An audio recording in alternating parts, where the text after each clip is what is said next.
Bismillahirrahmanirrahim. Assalamualaikum warahmatullahi wabarakatuh.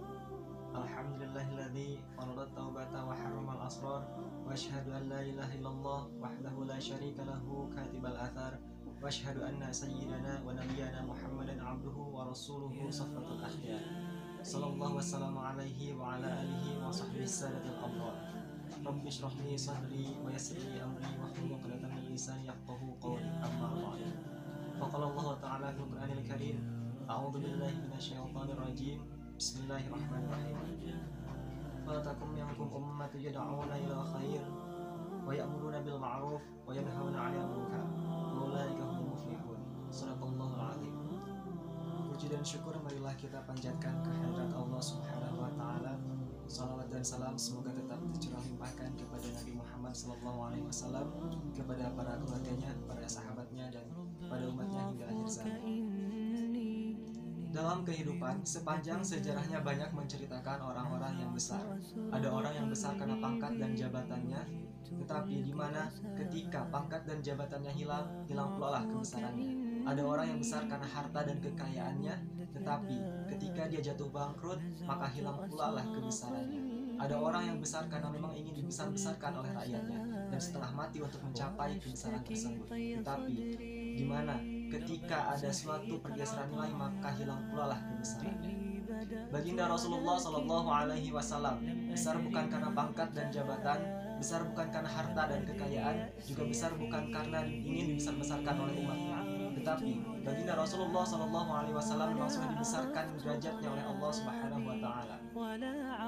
Dia mampu menyiarkan agama Islam di seluruh belahan dunia dalam jangka kurang lebih 23 tahun. Lalu apa saja kunci keberhasilan dakwah Rasulullah Shallallahu Alaihi Wasallam? Simak video berikut.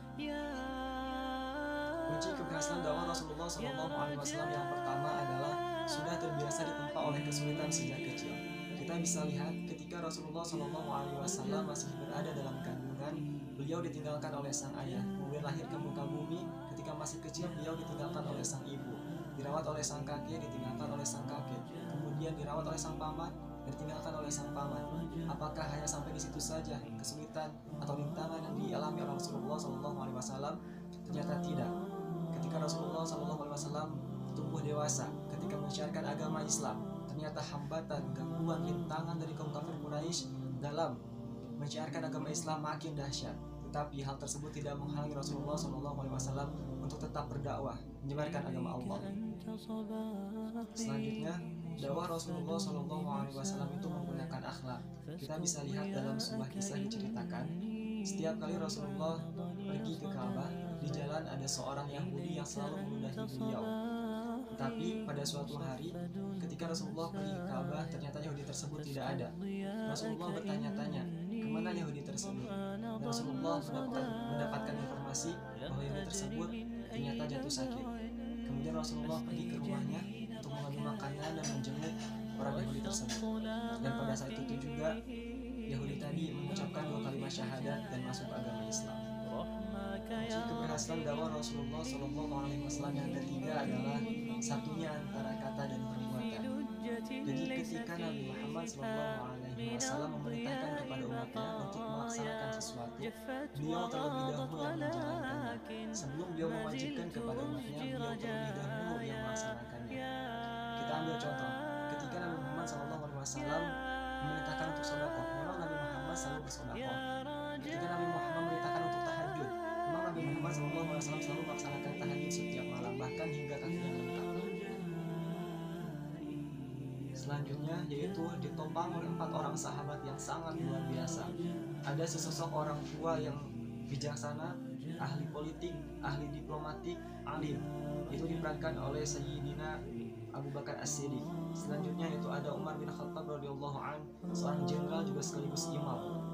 Kemudian yang ketiga ada sesosok Utsman bin Affan, seorang ahli ekonomi yang sangat kaya raya dan dermawan.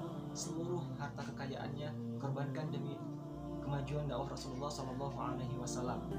Dan yang terakhir ada seorang pemuda intelektual yang nyantri diperankan oleh Sayyidina Ali bin Abi Thalib karramallahu wajhah. Dan kunci keberhasilan dakwah Rasulullah SAW yang terakhir yaitu sandaran vertikalnya jelas, yaitu Allah Subhanahu wa Ta'ala. Dan semoga poin-poin tadi dapat memotivasi kita semua untuk tetap menyiarkan agama Islam. Itu saja yang dapat saya sampaikan. Kurang lebihnya mohon maaf. Assalamualaikum warahmatullahi wabarakatuh.